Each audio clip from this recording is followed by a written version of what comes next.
mantan Menteri Pendidikan, Kebudayaan, Riset, dan Teknologi, Mendikbudristek, periode 2019-2024 Nadiem Anwar Makarim ungkap pesan khusus untuk keluarganya saat digelandang ke mobil tahanan Kejaksaan Agung, Kejagung, Kamis, 4 September 2025.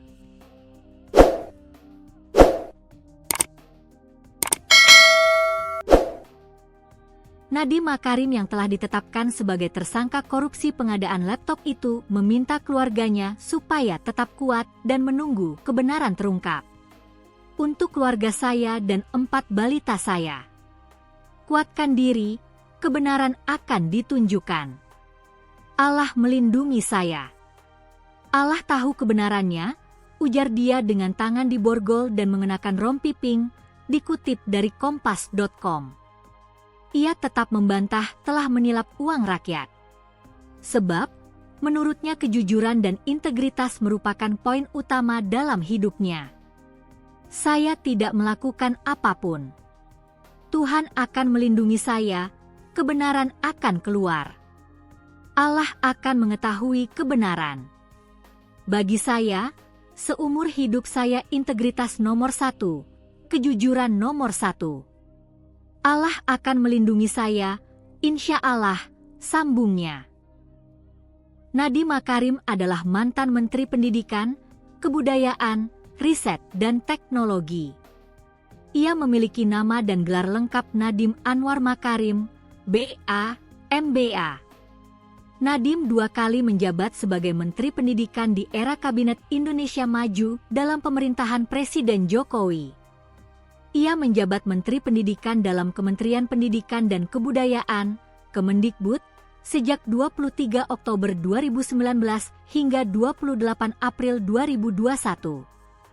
Serta Kemendikbud berganti nama menjadi Kementerian Pendidikan, Kebudayaan, Riset, dan Teknologi, Kemendikbudristek, pada 28 April 2021 hingga 21 Oktober 2024. Nadiem Makarim ditetapkan menjadi tersangka kasus dugaan korupsi pengadaan laptop Chromebook periode 2020 hingga 2022. Dia menjadi tersangka setelah sempat diperiksa oleh Kejaksaan Agung, Kejagung, pada Kamis, 4 September 2025. Nadiem ditahan setelah pemeriksaan ketiganya dalam kasus korupsi pengadaan laptop Chromebook. Pemeriksaan ketiga yang dilakukan Jampitsus Kejagung berlangsung selama 6 jam, sejak pukul 9 WIB hingga pukul 15 waktu Indonesia Barat. Pada pukul 15 WIB, Kejagung mengumumkan Nadiem sudah berstatus dan akan langsung dibawa ke rumah tahanan.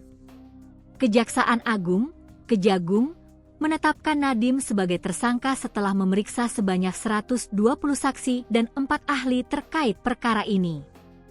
Dari hasil pendalaman, keterangan saksi-saksi, dan juga alat bukti yang ada, hasil dari ekspose telah menetapkan tersangka baru dengan inisial 6, Nadiem Makarim.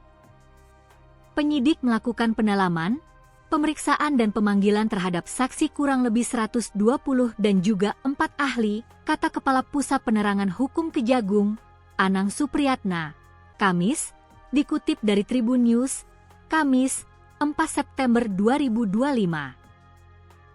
Dalam perkara ini, Nadiem dinyatakan melanggar Pasal 2, Ayat 1 atau Pasal 3 Jo Pasal 18 Undang-Undang Pemberantasan Tindak Pidana Korupsi Jo Pasal 55 Ayat 1, Pertama KUHP.